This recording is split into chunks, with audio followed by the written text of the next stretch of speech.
Hey, Brad. While we're in this warehouse full of inventory, managing inventory, maybe this is a good time for us to teach people about the waste of inventory. Great idea, Lynn. You're pretty much a genius. The waste of inventory. There's four kinds of inventory, and the first one is raw goods. All the stuff we have before we build anything. Then it turns into work in process, which is all the stuff we happen to be working on, everything in the pipeline. Then finished goods while it's sitting by the shipping door waiting to go to a customer. And last but not least, obsolete inventory. That's all the stuff we know we should throw out. Now, I know what you're thinking. It's because I have my mind reading underwear on right now.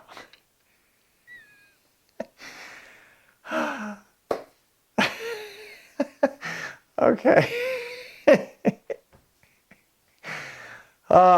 Okay. Must be getting late. What you're thinking is, how could stuff that I'm buying as raw material be waste? Because if I don't buy it, I can't build anything.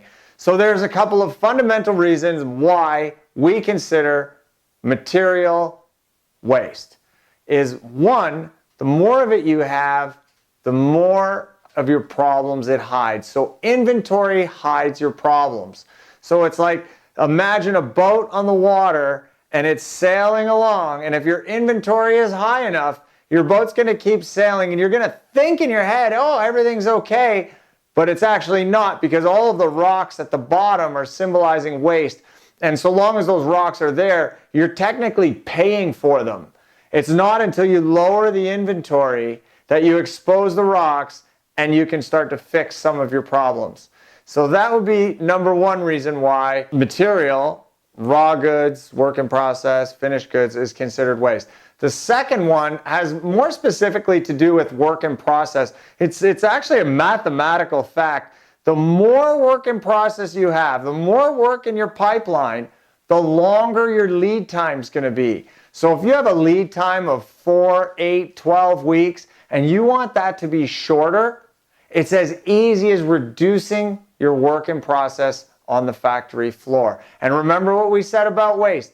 It's not eliminating waste, it's reducing waste. So we're not eliminating the fact that we buy bundles of material, but we are asking ourselves, how much are we buying? How often are we buying it? Do we need to buy that quantity? What is our vendor's reasonable time to replenish? Can we bring in less, have less on the shelf? Those are all the questions we ask ourselves when it comes to inventory.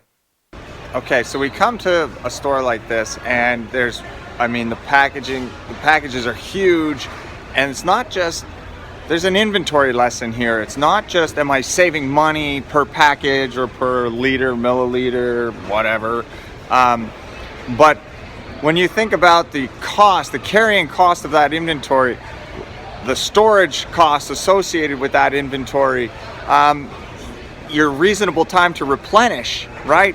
Do I need to have a barrel of coconut oil because I have to put that somewhere, and then it's gonna maybe go bad or get spilled, or the dog's gonna eat it, when a little jar would do it.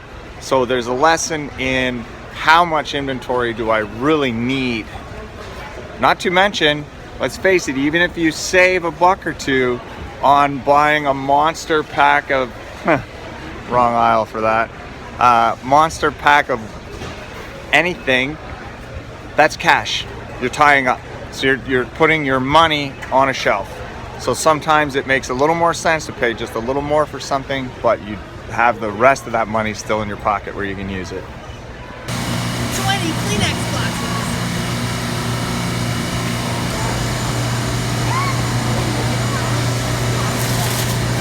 Almost as big as me.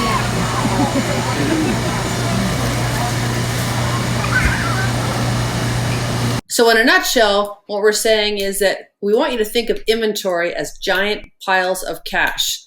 Cash sitting on your shelves, cash moving around on your floor, people putting cash on carts and transporting them all over the factory, people putting cash on the assembly line and assembling it. Think of everything in inventory as being giant piles of cash. Where does the company want their cash? They want their cash in the bank so that they can use it.